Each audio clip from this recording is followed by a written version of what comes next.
নমস্কার, সবাইকে নতুন একটা রেসিপিতে স্বাগত জানাচ্ছি। আশা করছি আজকের পর্বের রেসিপি আপনাদের অনেক পছন্দ হবে। আজকে শেয়ার করব দুর্দান্ত স্বাদের বেগুন বাহার রেসিপি। নিরামিষের দিনে যদি এরকম বেগুন বাহারের রেসিপি একটা থাকে তাহলে কিন্তু এক থালা ভাত নিমিশেই শেষ হয়ে যাবে। ভীষণ সুন্দর একটা রেসিপি, যারা বেগুন খেতে একদমই পছন্দ করেন না এভাবে একবার ট্রাই করে দেখুন, ভীষণ সুন্দর লাগবে খেতে। আজকের রেসিপি আপনাদের ভালো লাগলে একটা লাইক ও শেয়ার করে রাখবেন এবং ভিডিও ভালো লাগলে চ্যানেলটিকে সাবস্ক্রাইব করে নেওয়ার জন্য আপনাদের কাছে অনুরোধ রইল।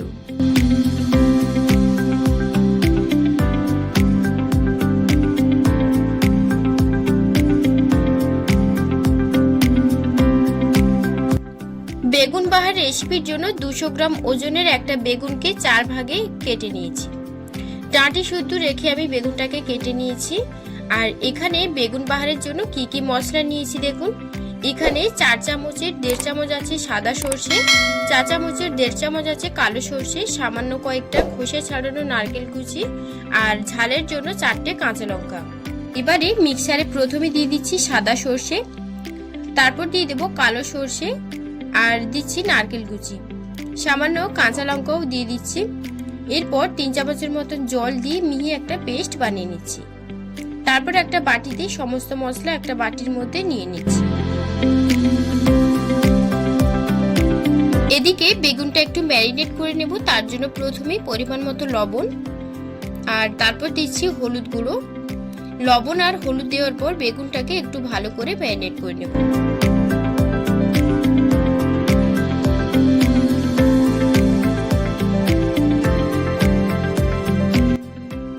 লবণ আর হলুদ দিয়ে বেগুনের গায়ে ভালোভাবে মাখিয়ে নিয়েছি। আর এখন একটা তাওয়া বসিয়ে দিয়েছি, তারপর দিয়ে দেব সর্ষের তেল। তেলটা দেওয়ার পর পুরো তাওয়ার মধ্যে প্রথমে একটু ভালো করে তেলটা মিলিয়ে দিচ্ছি। এখন কেটে রাখা বেগুনগুলো এক এক করে দিয়ে দেব।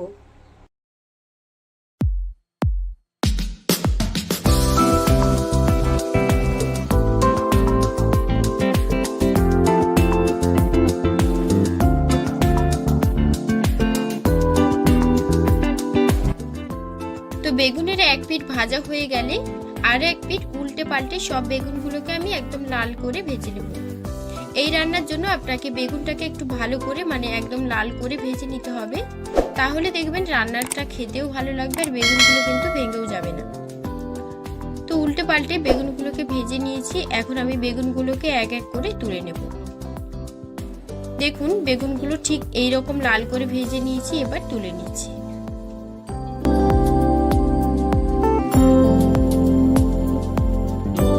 এখন কড়াইতে আরো সামান্য তেল দিয়ে দিচ্ছি। তেলটা দেওয়ার পর ওর মধ্যে আমি কিছু মশলা অ্যাড করব। তার জন্য প্রথমে দিয়ে দেব 1/2 চা চামচ হলুদের গুঁড়ো, 1 চা চামচ ধনের গুঁড়ো, 1 চা চামচ জিরের গুঁড়ো আর 1/2 চা চামচ পরিমাণে লঙ্কার গুঁড়ো। ঝালটা এখানে অবশ্যই আপনারা বুঝে দেবেন। এখানে একটি কথা আপনাদের বলে রাখি, গ্যাসের ফ্লেমটা একদমই লোতে রেখে তারপর মশলাগুলো তেলের মধ্যে অ্যাড করবেন, না হলে কিন্তু মশলাগুলো পুড়ে যেতে পারে। তো সমস্ত মশলা একসাথে ভালোভাবে কষিয়ে নিচ্ছি। এরপর সামান্য মশলার জল ও অ্যাড করছি, যাতে মশলাটা ভালোভাবে কষানো হয়ে যায়। 5 মিনিটের মতন মশলাটাকে ভালো করে কষিয়ে নিচ্ছি।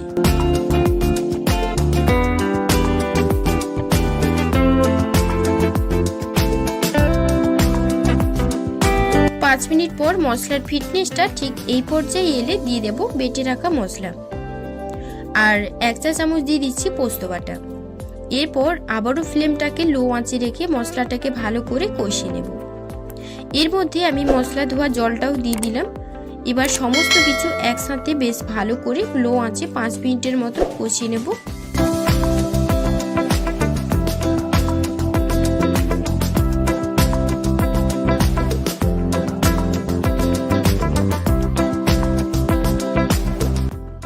যেহেতু সর্ষে আছে তার জন্য বেশি কষাবো না, 5 মিনিটের মতো লো আঁচে রেখে কষিয়ে নিয়েছি।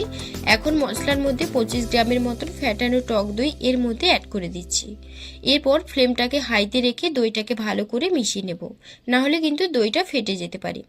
তো 5 মিনিটের মতন দইটাকে খুব ভালো করে মশলার সঙ্গে মিশিয়ে নিচ্ছি।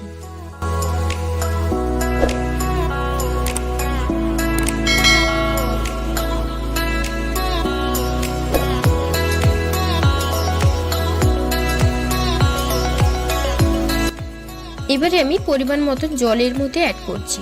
আপনারা গ্রেভি পছন্দ করলে একটু বেশি করে দেবেন, আর কম পছন্দ করলে একটু কম পরিমাণে অ্যাড করবেন। এবার মিশিয়ে নিয়েছি আর ঝোল কিন্তু ভালো করে ফুটতে শুরু করেছে।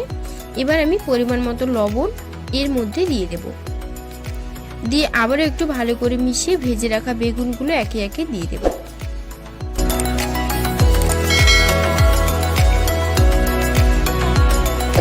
ঝোলটা যখন একটু গাঢ় হয়ে আসবে তখন তাওয়ার ডাঁটি ধরে একটু আমি নেড়ে ছেড়ে নেব। এখন কয়েক দানা চিনিও দিয়ে দিচ্ছি, এতে করে রান্নার ব্যালেন্সটা কিন্তু ঠিকঠাক থাকবে। তারপর আবারও একটু ডাঁটিটা ধরে নাড়াচাড়া করে নিচ্ছি। গ্রেভিটা কিন্তু বেশ ভালোভাবে গাঢ় হতে শুরু করেছে। এখন 2 মিনিট একটু ফুটিয়ে নেব।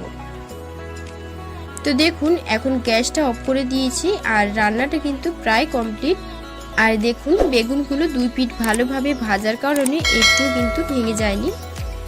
এখন উপর দিয়ে নারকেল কোড়া আর ধনেপাতা কুচি দিয়ে নামিয়ে নেব। এটা একদমই অপশনাল, চাইলে দিতে পারেন আর না চাইলে প্রয়োজন নেই।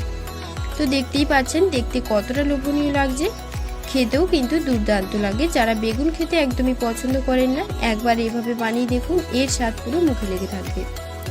আজকের রেসিপি ভালো লাগলে লাইক ও শেয়ার করে রাখবেন। আর পরবর্তী নিত্য নতুন রেসিপিগুলো সহজভাবে দেখার জন্য অবশ্যই আমার চ্যানেলটিকে সাবস্ক্রাইব করে রাখবেন। আর আজকের রেসিপি যদি বাড়িতে বানান তাহলে অবশ্যই কিন্তু আমাকে কমেন্টে জানাবেন যে খেয়ে আপনাদের কেমন লাগলো।